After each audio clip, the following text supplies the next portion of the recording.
All right, should be live now. I am checking Twitter, making sure this went live. I have no idea how to tell on Twitter if this actually published. Okay. Normally I've got my coworker Shannon who would help me out with these things, and he's out today. But I think things are running. Let me just try one thing real quick, and then I will just start talking and hoping there's somebody out there who can actually hear me.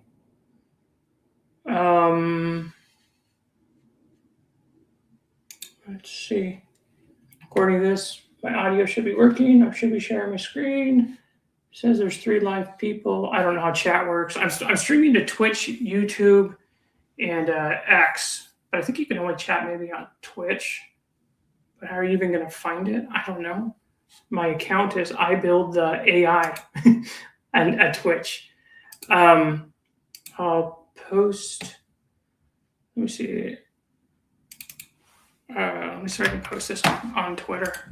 I don't know how any of this crap works.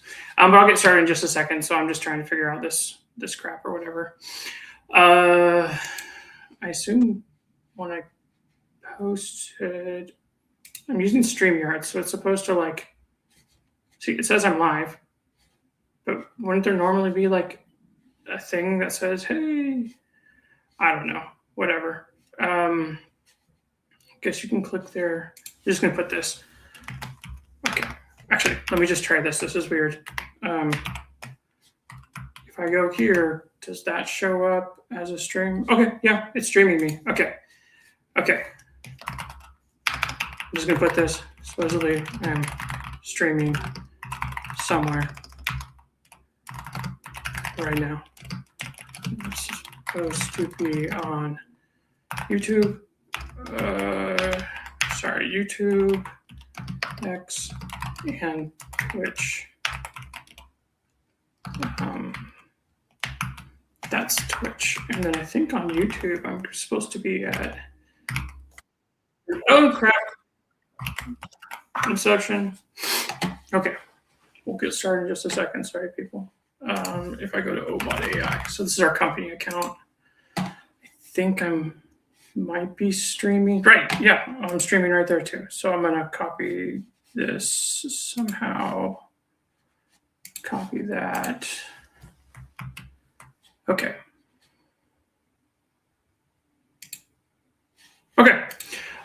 So I'm just gonna get started because I'm recording this anyway, so I should be able to repost this and chop it up and all that crap or whatever. So what I want to do is just share Discobot. Discobot's the software that I'm releasing today. Why I built it, what it does. I might go a little bit into the weeds, probably not super deep into the weeds because there's a lot. So I'll just see. I don't want to go too long on this, maybe just 30 minutes or something like that. So I don't know, we'll see. Okay, so what is Discobot? So Discobot right now, I'm just calling it a coding agent session manager.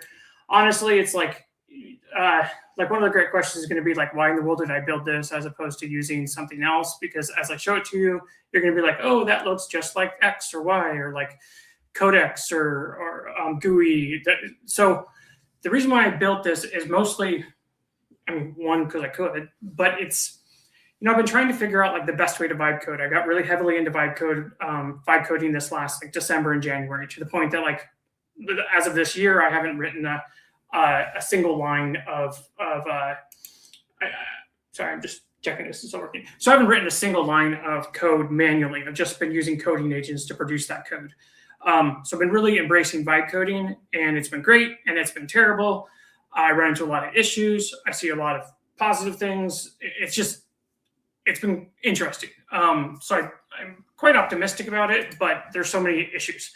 And so the very first problem I ran into was that I would run multiple coding sessions, so multiple terminals. So, it's the same thing that most people are doing that I see is so if you just basically launch multiple terminals and you just have multiple instances of Claude Code in it. And so that's what I was doing, because I'm super impatient and I'm very picky about things and whatnot, is like, so I type something and you just sit there waiting forever. And that just drives me nuts, because I'm like, okay, well, that's going to take a minute or two. Like, I just don't want to sit there. So it's like, I immediately want to switch to a new task or whatever. So I started doing that like everyone, but then the problem is everything just conflicts with each other. So you have to be super careful if you're working on the same project of how the agents work. So this is not, a problem unique or an idea unique to me. Everyone's doing this. It's like, that's why Git work trees is a thing now. But I hate Git work trees. I hate managing them. I just wanted, like, I like the idea. I just wanted to build some tools where it's like, maybe that's the primitive I use under the hood, but like, I just want to make it super fast and efficient to code multiple sessions. And so that's like where the Discobot really came from, was the idea of like, let me just create parallel sessions. Each one should be isolated from each other. But there's a couple things that I care about, is that like, I wanted them to be fully isolated, but not just like, there's the chat with the work tree. It's like, I want to be able to like fully debug and run the application. So I want them to be completely isolated. So not just work trees, but more like a container or a VM. So they have their own network ports and all that stuff. But then also I wanted to make sure it's as secure as possible. And don't think Discobot right now is super secure. Like, it's like agents not going to run wild and do crazy things, but obviously like still working on the full security model. But the basic thing is that I wanted to be able to not have to confirm anything, just let it run free, let it do whatever it's going to do, because I don't like to tell AI too much upfront of how to do things. Like, I'm kind of curious to see how it would do it, and then I'll guide it if I don't like it. So it's just like, run free, do whatever you want. So it needs to be secure. So there's that. It needs to be parallel. I wanted to have like full, just do whatever the heck it wants to and not have to worry about it. It's going to screw up anything.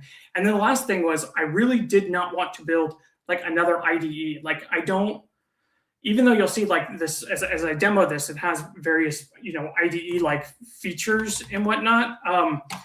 This is Discobot here, but as it has different like features, I don't want to build an IDE. Like, I know people are very particular about their tools, because I am. I grew up in the whole Vim, Emacs, wars, and I'm happy with people just using whatever tool they want. So I like my tools. So I don't really want to replace IDE, like IDEs or NeoVim or whatever. So my idea was like, how do I build this thing, which is really just managing the sessions, but then giving you access to just run the tools you want. So it's really just core things, just parallel session management. And so again, you'll say like, I've seen a lot of those out there. Why didn't you use those? And it's like, I don't know, maybe I could have, but like, I don't know what I'm doing. Nobody really knows what they're doing. And I just kind of felt it was better to like, let me just build exactly what I want. And if I build exactly what I want and it's exactly what someone else built, then cool, I'll just use that other thing. Like, we came to the same conclusion. That's great. Maybe I'll come to a slightly different conclusion. I don't know. Doesn't matter. This is all open source. I built it for myself. If other people like it, great. I would love other people to try it. But this is just really me trying to learn and figure out how to do vibe coding, because I think there's a huge potential here, but it's just not a panacea. Like, there's so many little issues, and it's just, how do you deal with this? Okay. So anyway, so that's kind of like just background. Why the heck did I build this thing? And then now let me just go through and I'll just show it to you. So I had posted a little demo video on Twitter and on Twitter or X, and it's also on the GitHub. And that's a very quick run through, and that actually covers a lot of the functionality right now. But I'll just go through in detail and just kind of show like how I use this and what it does or whatever. So the very first thing is, when you come into it, it's going to ask you. Let me move this somewhere else. It's going to ask you. You're going to have to set up an agent in a workspace, and the agent's kind of silly because it's like, select an agent. Oh, Claude Code. That's it, because that's what I primarily use. It's just hard for me to build this whole thing with like, let me try this one and try this one. It's like, I just building this tool. So Claude Code is the only thing that's supported right now. But if you see me post on X all the time, I'm actually very pro open code. So open code is going to be coming shortly, but whatever. So unfortunately right now, just Claude Code, and you can enter, hopefully this works. You can enter API keys. You can do the Claude login, which is, I don't know if that's whatever terms of service, but whatever, it works. I didn't use any crazy backend API. They have an API for it, and I just used it. So I don't know if that violates. So you can use the subscription login, or you can use API key. Hopefully both of it works. you'll find like, I don't know, random things just might not work because this is just early software. I'm just going to keep hacking away on it. But so you have to add an agent because again, like I don't want to get in the way of like the tools that you like. It's like if you like open code, then use open code, or you like Gemini, whatever. I don't really care. Like that's not the core problem. My core problem is just how to manage all this, how to stitch it together. Like yeah. So that's the first thing. The second thing is you're going to need to add a workspace. So right now, add a directory on the host, which is a Git repo. It needs to be a Git repo because this is still using Git under the hood, even though I'm not using work trees, but it is still all Git based. Well, when you get the welcome screen, there is like a thing where it's like, oh, try out this sample, and it will register this Discobot example from GitHub. You can register repos. The problem with that right now is like if you register the repo, it clones it into Discobot and puts it into a folder. And then if you commit to it, then it's just like it's in that folder. Because what I wanted Discobot to do right now was like, I just need to manage the session, which is like I have all these sessions, it creates a commit, it commits back to my desktop. So now it's in my local desktop. And then from there, I'll push somewhere, I'll create a PR. I don't know. Like this is really oriented towards just personal productivity right now, something on my desktop. This is not running in the cloud, if that's not obvious. This is actually to install it. You're going to go and download. You're going to download this Mac app. I will get all the, oops, that's the wrong thing. I will get all the different things working for different OSs and stuff. Oh, 50, this build is broken. 51 is the one that actually works right now, hopefully. But you'll download this Mac app, and then all these other ones. I don't know if they work. They probably don't. I mean, I know they don't. But I'll get them all. I'll get them all working if there's interest. If there's not, then who cares? I'll just do the one. So the thing that's very weird is that this is the primary one that works is Mac on ARM. I actually don't work on a Mac at all. So everything I'll be showing is going to be running actually in some weird way that I'm running it. But yeah, because there's a lot of issues. Like the hardest thing of releasing this was just getting everything to work properly on a Mac.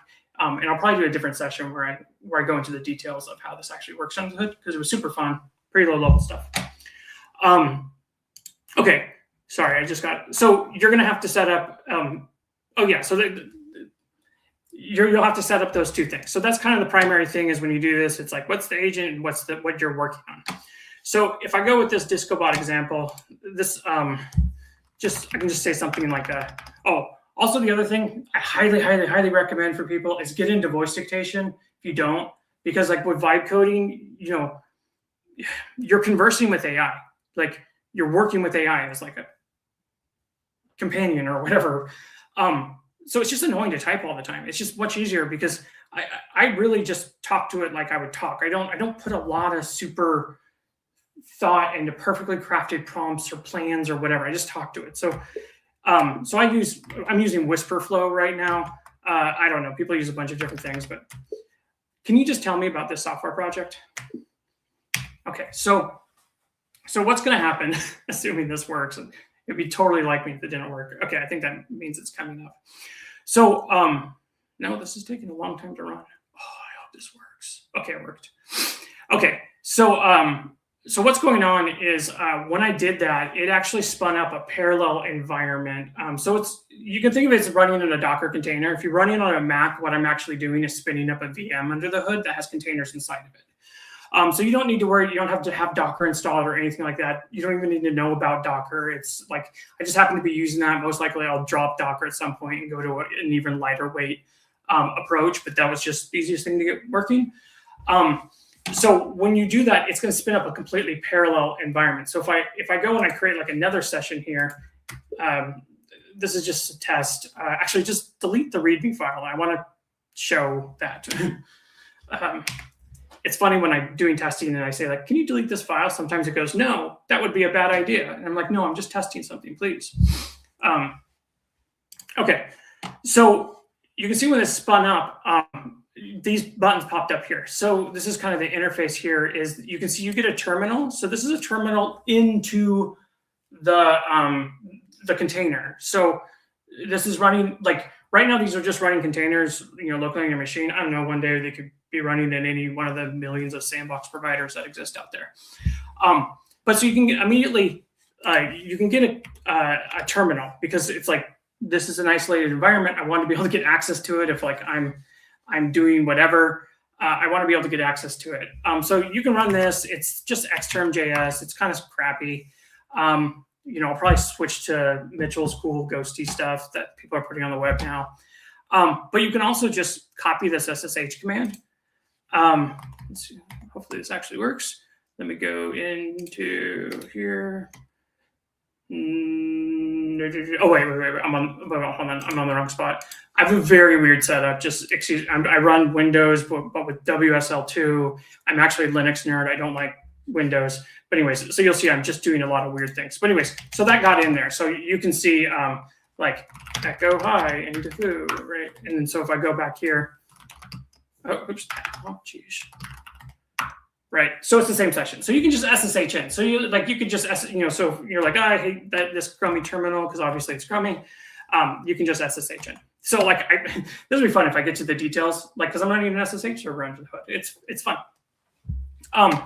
But then, so also on here, the top here, so you see the chat, you have the terminal, but then there's this link here. This is the one like obfuscated, hidden, weird feature, but it's the most useful one. Is in this repo. Like if I was to go to the Discobot example, if I go out to the, let's see, the internet where this is, I think Disco example is the repo where this is. You're going to see in here, Discobot services. This is how Discobot knows that it can run like services. And so it's this really dumb syntax. Like I'm going to hook up so AI will just do this for you. But again, this is early, just, whatever. So we put the name, description, and then what port it's listening on. And then it will just run this. So here it's like, oh, run pfp install and run dev. Okay, so when I go back here and I click this, it's going to actually run the game for me. So I can click on the logs of like what it just did, and it can run this. So this is, I just vibe coded this for fun. I'm just like, I wanted a disco, something that was like, oh, create a disco with a dance floor and a bar. And this is what it created, which doesn't really immediately invoke disco, but it actually has like, you can buy a drink, and then this is kind of the coolest, the funnest feature is you can dance together. Anyways, okay, so it will launch this kind of parallel environment here. And so, and you can click stop, it'll kill or whatever. So just going through the features here. So I did that on the other video where you can just change something where it's like, can you make the people ovals, not squares? Okay, so in theory that this should just go and start, making whatever changes. Oh, I never talked about, like, there's multiple model support, but I don't have, like, you can do commands right now. It will run the command under the hood, but it doesn't do a pull UI, like, whatever. I'll just add all those things later. But anyway, so, like, this is going, and let's see what it's doing. So it's editing. Yeah. So it's cool. So, like, this gives you kind of, like, an immediately, like, a V0, like, experience, right?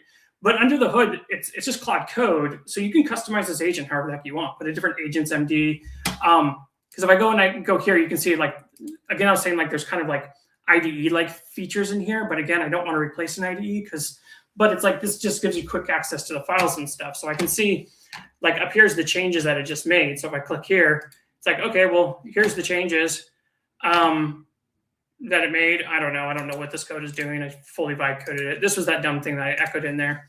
So you can see these are the changes. But what I was trying to point to was, like, here's your agents MD. Oh shoot, I don't have. Okay, I'm not showing hidden files in that tree. But if I go back here, those are the hidden files. I have the find scale skill. Like, that's a really fun skill. Because, like, yeah, this is super fun. Right. So going back here, so again, what I was saying is, like, I don't want to replace, like, real tooling, because it's like what I end up doing is the majority of the time I'm actually just, like, prompting. I'm just like, hey, can you do this? And it makes a change. And I pretty much just review most everything here, because it's like, this was like, okay, simple change. It makes sense. Everything's good. And then so I can just immediately go and commit it. But sometimes you're working on something that's way more complicated. It's like a session that lasts for a long time where you actually start off and you're like, okay, let's plan this and design it and write it out. And so those more involved sessions where I'm doing like real crazy things or whatever, then that's where I'll pop up an IDE. So here, yeah, so it's like if you just click, I have support right now for Z, Cursor, and VS Code. You can add others. I'm actually a diehard JetBrains user, but I couldn't get JetBrains to work because their remoting stuff is such garbage.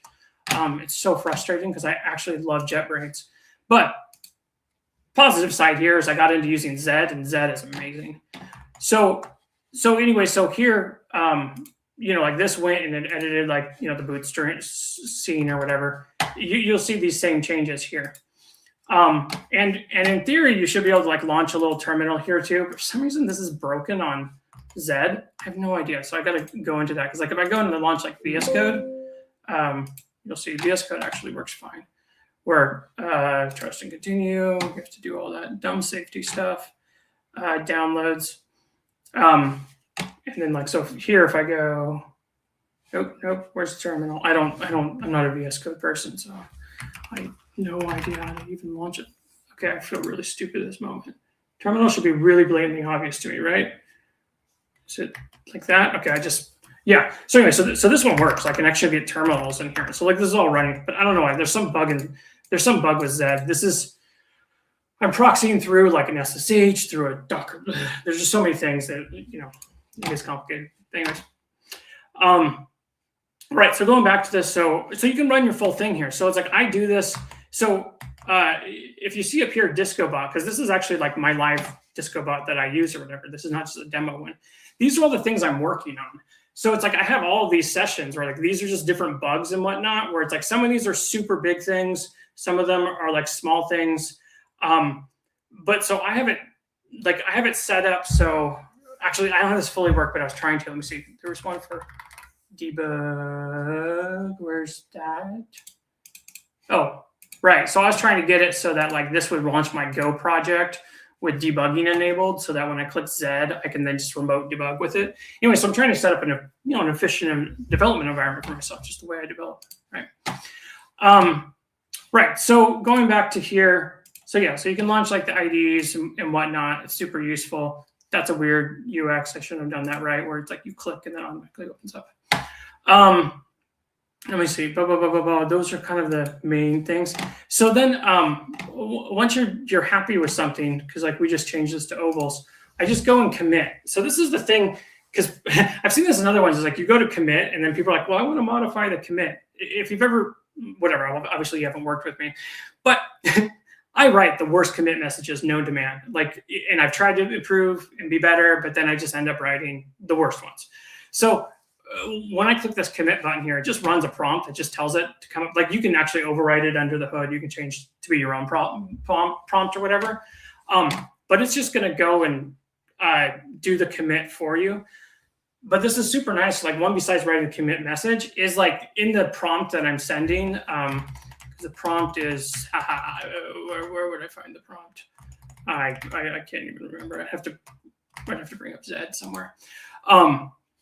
In the prompt, it's like, oh, you need to rebase, like, because when I send that commit message, I say you need to commit onto this commit upstream. So it will rebase on that. And then so during the rebase, it like figures out a bunch of, so it does all the kind of the annoying things you have to normally do when you want to commit something. But so now, like once I've committed this, it's gone back to it's on the host. There's a commit. The UX here is not great. I'm still working on all this stuff or whatever. But so this is the base. This is kind of where we forked from. And then this is the commit that we applied. And so, so it generated that commit. So if I go here and go back to like my host, and my host is this one over here, get to show. No. Oh, right. So I'm in the wrong project. Disco example. Okay. Get show. Right. So this is what I created. It's kind of interesting because like this style of that message, this project, because it usually looks at the previous commits. Oh, it almost always does because I think it's in the prompt. is like, it will look at the previous commits. So it looks at the previous commits and then it'll mimic the style of like, if you do like change feature or whatever, but like the style of this, I just vibe coded this. And I think there's only one, hey, what the heck? Why does it say header? Oh, that's a whole different issue. This is the dangers of vibe coding. I actually, on my host, I bet you my git config is, says, yeah, it does. Gosh darn it. I wrote a unit test and it actually like changed my host. Anyways. So that's committing. Yeah, I think, so that's like the main features. So what I'm planning on this week is I'll probably do kind of like a live, I'll do streaming to kind of show how I use this. Because there's a lot of just like nuance. I don't think it's super complicated or anything, but like, well, how do you actually do a session? And like, because what I do, if you look at like these, is you notice these are like this. I just copied and pasted in there. This I'll just say like, oh, I want to build this, whatever. Like, I don't put a lot of thought into like. A lot of times it's just like I start off with like asking AI. Like there was a good thing from DHH, which was like. You really, when you're using AI, switch to outcome driven. Like, don't tell exactly what you want. So I just be like, hey, I want to make this change. And then it like recommends something. Or sometimes if I know it's going to be more involved, I'll say, can we design or plan this? I'm not a big fan of the plan mode button because I really just think if you just say, can you design this or plan it? It does the same thing. So it just ends up being like everything is just kind of this, it's just a conversation. I just work back and forth. Like I'm not big right now on this idea of like, I'm going to front load all the work and then give it to an agent. And then it's going to go and program for a day. And then I'm going to get this beautiful result. Because in my experience, that's just, I've managed or worked with larger teams and it's just hard to get things right that way. So what I like to do like is very quick iterations. And that's what I'm kind of building a tool with. It's like, this is just much more collaborative and conversational than it is like very heavily process driven. Like, because when I work on my desktop and I'm doing coding, I'm not process driven. Like I have to participate in a larger process, but Discobot is very much focused on your personal productivity, not collaboration. Like, one day maybe I'll start doing more collaborative features, but like right now, GitHub and PRs and all that stuff sort of kind of work.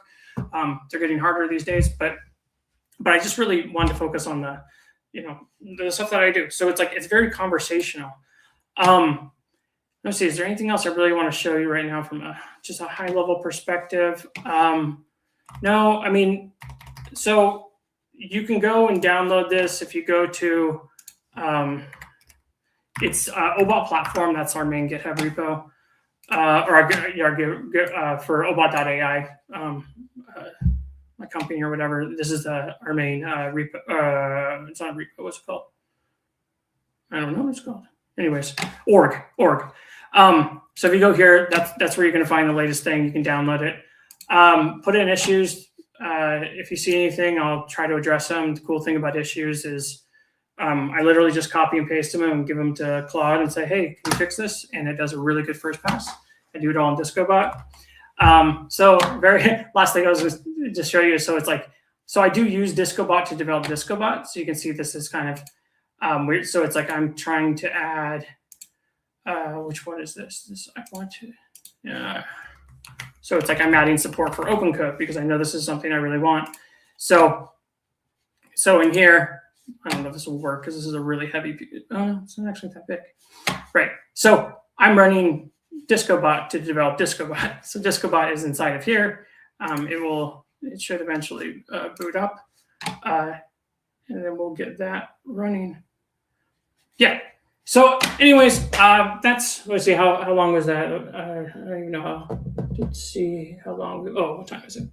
Oh, I don't know what time I started. Anyways, so that's just kind of an overview of the introduction to this. I'll be sharing a lot more. There's a lot of cool things under the hood of how I did this stuff.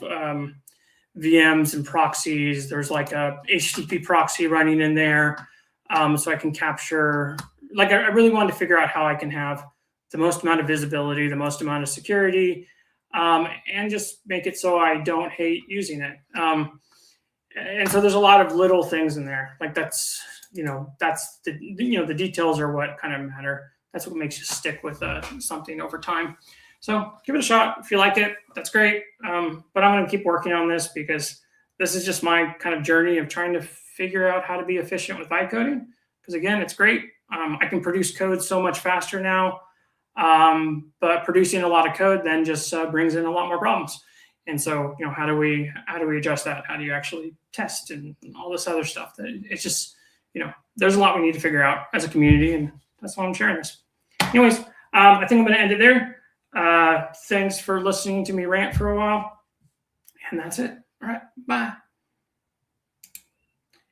Ending stream, clicking.